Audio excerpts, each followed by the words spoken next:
বেজে গিয়েছে ভোট যুদ্ধের দামামা। ভোট যত এগিয়ে আসছে ততই বাড়ছে রাজনৈতিক উত্তাপ। এরই মাঝে সক্রিয় হয়ে উঠল এনফোর্সমেন্ট ডিরেক্টরেট। কলকাতা পুরসভার মেয়র পরিষদ তথা রাসবিহারীর প্রার্থী দেবাশিস কুমারকে তলব করল ইডি। ডেকে পাঠানো হয় সল্টলেকের সিজিও কমপ্লেক্সে। সোমবার সকাল 11:55 নাগাদ এসে পৌঁছন ইডি দপ্তরে। দীর্ঘ সময় ধরে চলে জিজ্ঞাসাবাদ। প্রায় 5 ঘন্টা পর ইডি দপ্তর থেকে বেরিয়ে যান দেবাশিস কুমার। সংবাদ মাধ্যমের মুখোমুখি হয়ে তিনি বলেন, আমাকে একটি বিষয় ডাকা হয়েছিল, আমি সমস্ত রকম সহযোগিতা করেছি। আগামী দিনে রাখলে এরকম ভাবেই সহযোগিতা করব। যদিও কি বিষয় ডেকে পাঠানো হয়েছিল তা নিয়ে খোলাসা করতে চাননি দেবাশিস কুমার। একটা স্পেসিফিক কারণে তারা ডেকেছিলেন, আমি এসেছিলাম, আমার যা সাহায্য করার করেছি। আবার ভবিষ্যতে ডাকলে আমি আসবো। কারণটা নির্বাচনের তলব করলেও নির্বাচনের ফলাফল আমার বিধানসভায় যাওয়া হবার।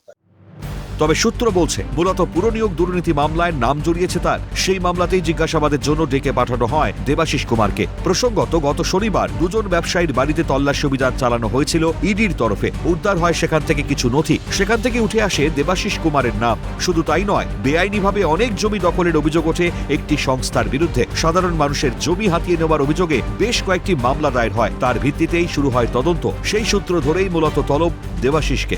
এই কোম্পানির সঙ্গে তার যোগাযোগ হয়েছিল কি করে?